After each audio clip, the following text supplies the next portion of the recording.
오늘은 이사야서 6장 강해 시간이 되겠습니다. 이사야는 북이스라엘의 선지자입니다.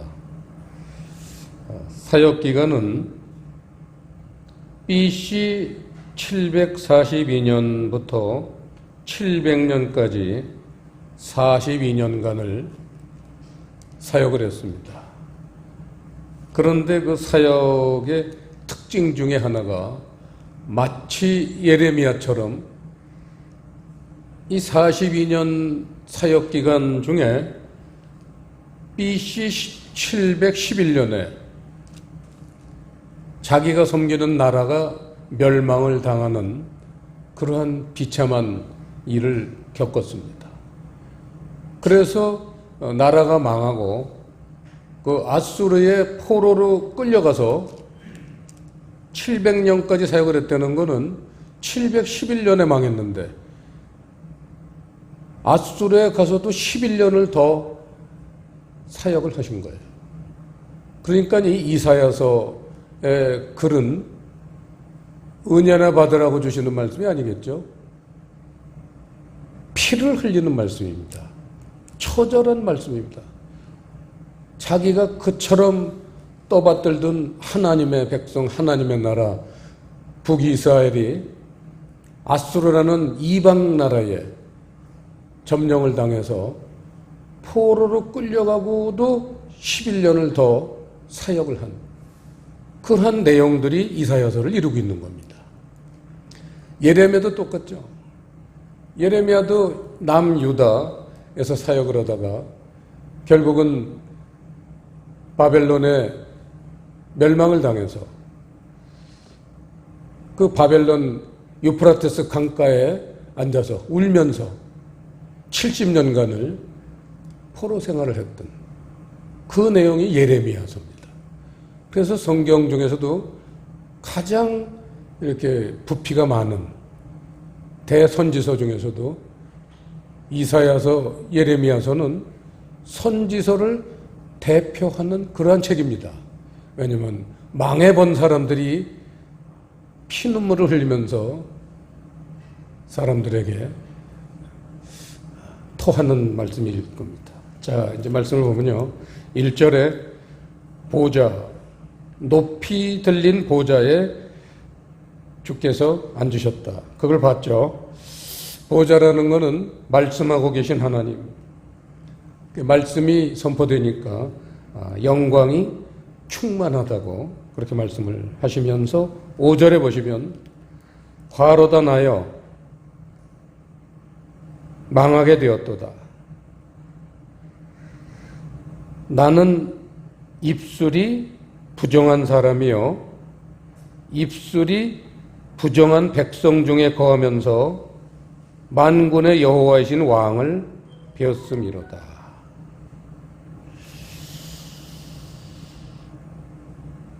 입술이라는 것은 마음입니다. 마음에 가득한 것이 입을 통해서 나오죠. 그래서 입술이라는 것은 마음을 얘기합니다.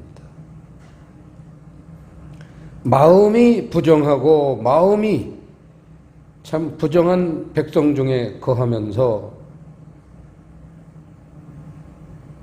만군의 여호와를 뵀으니 내가 죽는다. 이런 말씀이죠. 그러면서 6절 핀숫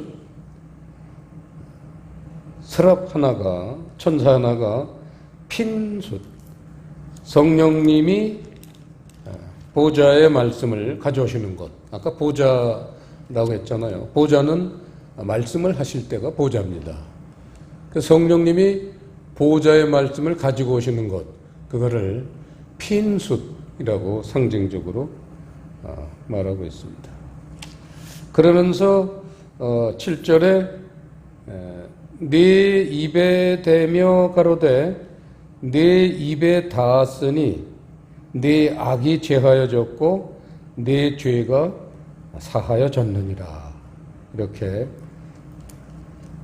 주님이 말씀하시는 것을 듣게 됩니다. 입은 마음이라고 그랬죠. 성령께서 보좌의 말씀을 갖고 오셔서 우리의 마음속에 뜨겁게 받아들이게 역사하실 때 그 순간이 그 말씀의 위력으로 말미암아 악이 제하여지고 죄사함이 일어난다는 겁니다.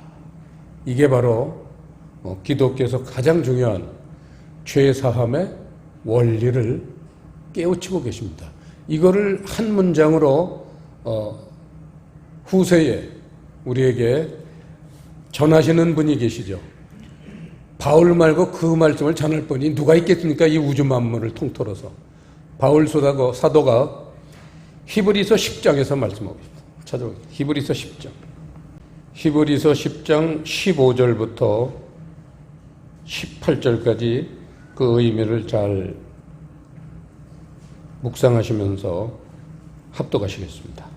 또한 성령이 우리에게 증거하시되 주께서 가라사대 그날 후로는 저희와 세울 언약이 이것이라 하시고 내 법을 저희 마음에 두고 저희 생각에 기록하리라 하신 후에 또 저희 죄와 저희 불법을 내가 다시 기억지 아니하리라 하셨으니 이것을 사하셨은즉 다시 죄를 위하여 제사 드릴 것이 없느니라. 지금 방금 우리가 봤던 이사야서 6장 말씀을 사도 바울이 요약을 했습니다. 죄사함의 원리를 오늘 이렇게 말씀하고 계신 거죠. 자, 본문으로 돌아가서요. 그래서 8절에 보시면요. 주님이 말씀하시죠. 내가 누구를 보내며 누가 우리를 위하여 갈고 그때에 내가 가로되 내가 여기 있나이다 나를 보내소서. 내가 라는 데다 밑줄을 치시고 나를의 나를 밑줄 치 같은 거죠. 어떠한 나입니까? 죄사함의 원리를 깨우친 사람, 그 얘기죠. 죄사함의 원리를 깨우친 나를 보내주십시오. 그래야지 죄사함을 사람들로 하여금 받게 할 거 아니에요. 놀라운 메시지입니다. 9절 보시면요. 그랬더니 여호와께서 너희가 듣기는 들어도 깨닫지 못할 것이요 보기는 보아도 알지 못하리라 이렇게 말씀을 하십니다. 그게 무슨 말이냐? 이사야를 보내서 사람들로 하여금 죄를 깨닫게 하고 그 보좌의 말씀을 통해서 그 죄를 뉘우치고 하나님의 죄사함의 역사가 놀라운 구원의 역사가 일어나야 되는데 지금 그런 일이 일어나지 않을 거를 주님이 미리 말씀하셨습니다. 이 똑같은 동행 귀절이 마태복음 13장 씨 뿌리는 비유에 나옵니다. 씨 뿌리는 비유의 결론이죠, 사실은. 그러므로 13절 보시면요. 그러므로 이 씨 뿌리는 비유를 말씀하셨단 말이에요. 네 가지 밭을 잘 말씀하시고 그러면서 그러므로 내가 저희에게 비유로 말하기는 저희가 보아도 보지 못하며 들어도 듣지 못하며 깨닫지 못함이니라 이렇게 말씀하시면서 왜 그렇게 결론을 내셨느냐에 대한 원인을 14절 오늘 본문의 말씀을 인용하셨어요. 14절 보시면 이사야의 예언이 저희에게 이루었으니 일렀으되 하고는 6절, 9절, 10절 말씀을 지금 예수님께서 인용하고 계십니다. 그래서 14절 보시면요. 너희가 듣기는 들어도 깨닫지 못할 것이요 보기는 보아도 알지 못하리라. 이 백성들의 마음이 완악하여져서 그 귀는 듣기에 둔하고 눈은 감았으니 이는 눈으로 보고 귀로 듣고 마음으로 깨달아 돌이켜 내게 고침을 받을까 두려워함이라 하였느니라. 이렇게 주님께서 말씀하십니다. 자, 무엇을 못 보고 무엇을 못 듣는 거죠? 못 듣고 못 보는 게 뭐예요, 내용이? 11절에 있죠. 뭡니까? 천국의 비밀을 얘기하는 거예요. 천국의 비밀. 오늘 본문 이사야서 6장에서 보면은 그게 바로 보좌의 말씀이죠. 그 보좌의 말씀을 마태복음 씨 뿌리면 13장 11절에서는 천국의 비밀이라고 말씀하시면서 천국의 비밀을 아는 것이 너희에게는 허락되었으나 저희에게는 아니 되었나니 천국 말씀이 보좌의 말씀이 아무에게나 그게 통하는 게 아니다. 구약시대 또는 이 마태복음 신약시대나 똑같다는 거예요. 동일하다는 거예요. 자, 저희에게는 허락되지 않은 이유가 15절에 마음이 완악하기 때문이다. 그렇게 명확하게 예수님이 짚으셨습니다. 왜냐하면 이게 지금 씨 뿌리는 비유를 말씀하시고 나서 하시는 말씀이기 때문에 그 완악하다는 것은 그 사람들의 마음이 길가, 돌밭, 가시떨기 이런 새 밭 그러한 마음은 보지도 못하고 듣지도 못한다. 길가라는 건 말씀 바깥에요. 가라는 거 원어 성경을 봤더니 벗어나서입니다. 벗어나서. 길을 벗어나서. 돌밭. 마태복음 4장에 예수님이 마귀에게 시험을 당할 때 마귀가 예수님을 첫 번째 강력하게 꼬셨던 게 돌떡을 먹어라. 근데 예수님은 하나님 여호와 입에서 나오는 말씀을 먹어야 된다. 그게 보좌의 말씀이에요. 예수님은 보좌의 말씀을 먹어야 된다고 하시고 마귀는 돌떡을 먹어야 된다. 그게 돌밭이에요. 가시떨기밭. 가시떨기밭은 22절에 설명이 되어 있죠. 세상의 염려와 재리의 유혹. 이런 게 우리 마음에 있으면 이거는 가시떨기밭이라는 겁니다. 거기서 재리라는 단어는 번역이 아주 잘못된 겁니다. 재리 또는 무슨 그렇게 번역을 했지만 마태복음 부자 청년 비유에서는 소유라고 번역이 되어 있고 이 재리라는 단어의 정확한 번역은 재산입니다. 재산. 그래서 이 재산이 뭐냐? 믿는 자에게 말씀이 재산인데 천국 말씀이 아니고 세상 말씀을 재산으로 여기는 것, 이게 재리의 유혹이라는 거죠. 그 결과 때문에 귀가 듣기에 둔하고 눈은 잠겨 있다. 그러니 고침을 받을까 두려워한다. 그 말씀은 무슨 얘기냐? 하나님은 마음이 완악한 상태에서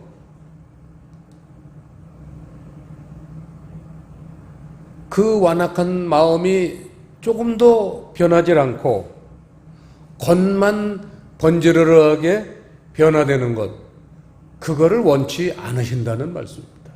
그렇게 될까봐 두렵기까지 하시되는 거예요. 얼마나 우리 속을 깊이 보시는 분입니까? 자, 오늘 본문으로 돌아가서요. 오늘 이 말씀에 이사야의 관심과 하나님의 관심을 한번 생각해 보겠습니다. 이사야의 관심은 뭐예요?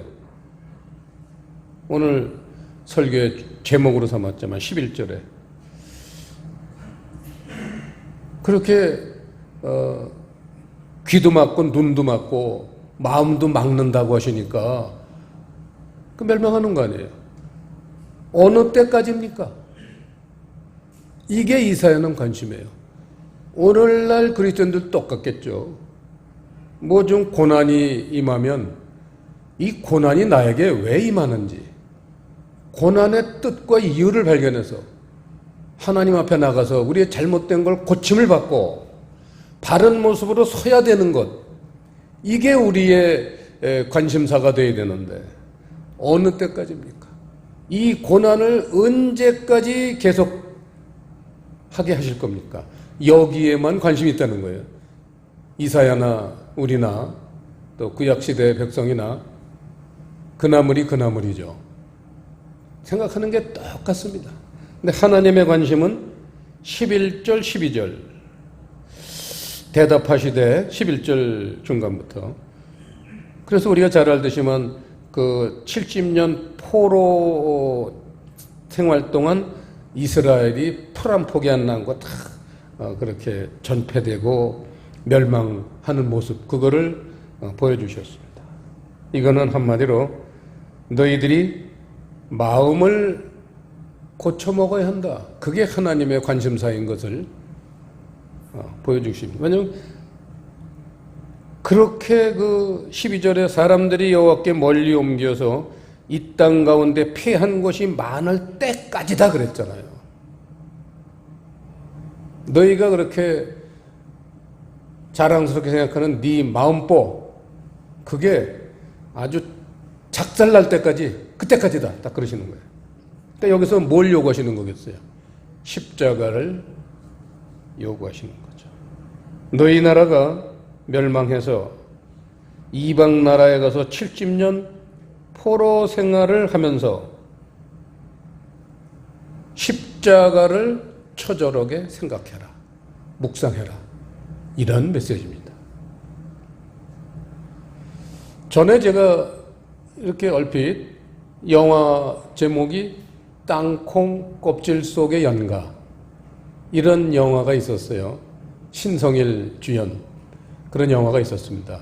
조금 봤었는데, 또 어떤 소설에는요, 사람은 자기 크기만한 껍질 속에 갇혀 산다. 제가 대학교 다닐 때 대망이라는 전 20권 된 그 소설을 읽었는데 그 속에 나오는 이야기입니다. 도요토미 히데요시하고 또 덕천가강, 도쿠가와 이에야스하고 대화를 나누는 속에 그 말이 나옵니다. 사람은 자기 크기만한 껍질 속에 갇혀 산다. 상당히 제가 그 청년 때 충격을 받았던 말씀입니다. 그러니까 우리의 사고방식, 관념, 경험, 습관, 성품, 이 모든 게 선악과 DNA에서 기인한 그런 것들로 이루고 있는 내 인생의 껍질, 그 껍질에 갇혀서 그 안에서 평생을 사는 거예요. 그게 우리 인생의 모습입니다. 이번 주는 고난주간입니다. 예수님 십자가를 묵상하는 주죠. 예수님은 우리의 육의 껍질을 깨시기 위해서 십자가를 지셨습니다. 13절 보시면요, 그 중에 10분의 1이 오히려 남아있을지라도 이것도 삼켜져야 한다. 그 말씀을 오늘 하십니다. 10분의 1, 11조 말씀이죠. 11조라는 거는 그 사람이 조금 그래도 반성을 해서 10분의 9를 곧좋다 치더라도 10분의 1, 11조가 그 마음에 아직도 그 나쁜 성품이 남아있다면은, 악한 성품이 남아있다면은 11조라는 거는 성분이 같은 거예요. 10분의 9하고 10분의 1하고 성분이 같아야지만 11조가 돼요. 우리 헌금 드리는 것도 하나님에게 드리는 10분의 1과 나보고 쓰라고 하신 10분의 9하고 그 내용이 같을 때 11조가 하나님께 드리는 거룩한 헌금이 되지, 10분의 9를 개떡같이 쓰면서 10분의 1이 거룩하기를 바라는 것은 어리석은 겁니다. 똑같은 이치예요. 10분의 1이 그 악한 성품이 우리 안에 남아있으면 그거를 삼키운 바 돼야 된다. 십자가를 져야 된다. 그 말씀입니다. 이제는 우리가 십자가를 져야 될 차례입니다. 주님이 말씀하시죠. 나는 졌잖니. 이젠 네 차례야. Your turn. 이게 우리 차례입니다. 이제. My turn. 그 시간이 와야 됩니다. 밤나무, 상수리나무가 배임을 당해야만 됩니다. 배임을 당한다는 것은 십자가예요. 밤나무, 상수리나무라는 것은 아직 무화과나무, 포도나무, 감람나무, 주님이 원하시는 그러한 신앙의 상태가 아니고 한참 갈 길이 먼, 저 아브라함이 처음 갈대아 우르를 떠나서 가나안 땅에 텐트를 쳤을 때 어디 밑에 쳤죠? 상수리나무, 도토리나무, 그 정도 말씀의 은혜를 따먹고 사는, 그거 갖고는 우리 마음속에 있는 악한 성품이 안 없어져요. 그래서 그런 그 밤나무, 상수리나무가 배임을 당해야지만 오늘 13절 끝의 결론, 그루터기가 우리에게 온다는 겁니다. 그루터기라는 건 거룩한 시예요. 거룩한 말씀입니다. 보좌의 말씀이에요. 이 보좌의 말씀이 내 마음에 올 때에 내 육의 껍질이 깨지고 내 완악한 마음이 고쳐져서 30배, 60배, 100배 하나님이 기뻐하시는 영적인 그러한 모습의 사람들이 된다는 것입니다. 이사야는요, 상당히 그 사역 기간도 길게 했지만 그 이사야서 내용을 보면 기막힙니다. 성경의 가장 중요한 주제가 하늘과 땅이잖아요. 그래서 창세기 1장에 1절에 태초에 하나님이 하늘과 땅을 창조하시니라. 하늘과 땅 얘기를 시작해요. 이사야서도 1장에 하늘이여 들으라, 땅이여 들으라, 하늘과 땅 얘기를 합니다. 그리고는 이사야서 66장 1절에 한번 보시죠. 이사야서 66장 1절에 보시면요, 맨 마지막 장이에요. 이사야서 결론이 뭐냐, 1절 시작.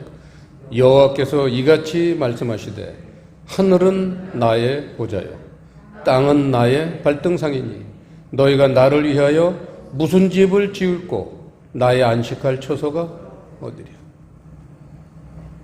하나님이 가장 원하시고 기뻐하시는 성전이 뭐냐? 우리가 성전이잖아요. 우리가 성전이 돼야 되는데 그게 하늘은 보좌가 되고 땅은 발등상이 되는 것, 이게 하나님이 가장 기뻐하시는 하늘과 땅의 모습이고, 이거를 계시록 22장 맨 마지막에 결론, 그걸 뭐라고 그랬어요? 새 하늘과 새 땅이라는 거예요. 이를테면 하나님이 창세기 1장에서 우리의 영과 우리의 몸을, 우리의 육체를 만드셨는데 그 선악과 때문에 모든 인류가 타락하고 살고 있습니다. 그거를 이사야에서 언지를 하셨듯이 하나님의 보좌의 말씀, 진리의 말씀, 영의 말씀, 이 말씀이 와가지고 우리의 타락한 영과 육체를 고치셔서 새 하늘, 새 땅으로 만드시는 것, 이게 성경의 목표이고 하나님의 섭리의 궁극적인 핵심입니다. 이게 성경이에요. 그래서 우리는 하늘이 보좌가 되어야 되고, 하늘은 우리의 영이에요. 우리 영에는 진리의 말씀이 가득 차야 돼요. 그리고는 땅이 발등상이 되어야 돼요. 그 진리의 말씀을 따라서 순종해서 우리의 육체가 진리의 말씀대로 순종을 해야 돼요. 이러한 모습이 하늘은 나의 보좌요, 땅은 나의 발등상이니 내가 거기에 거하겠다. 나의 안식할 처소가 어디냐? 그게 내 성전이 되는 거다. 이렇게 하나님이 말씀하시는데, 이번 내일부터 시작하는 고난주간 동안 오늘 이 말씀을 묵상하시면서 정말 그 보좌의 말씀을 사모하시고, 그 보좌의 말씀이 칼날같이 내게 임하셔서 핀수처럼 임하셔서 내 안에 아직 정리하지 못하고 처리하지 못했던 그런 미워하는 것들, 남을 나보다도 더 낮게 여기지 못하는 그런 이기주의, 욕심, 세상 좋아하던 것, 그런 부끄러운 것들, 이 다음에 주님 앞에 나갈 때 정말 부끄럽게 여겨질 수밖에 없는 것들, 그거를 하나도 남김없이 하루에 한 개씩만 수술을 하셔도 이 일주일간 아주 아름다운 시간들을 보내시면 다음 주일, 부활주일은 정말 우리 영혼이 부활된 모습으로 주님 앞에 나올 수 있을 것으로 확신하고 또 그렇게 여러분이 되시기를 축복합니다. 기도하시겠습니다.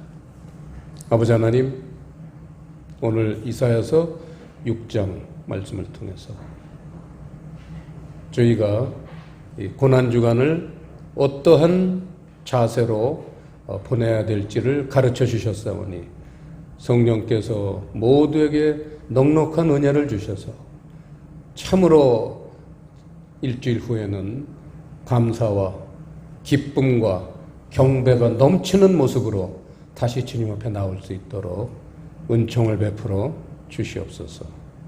감사를 드리오며 예수님 이름으로 기도드리옵나이다.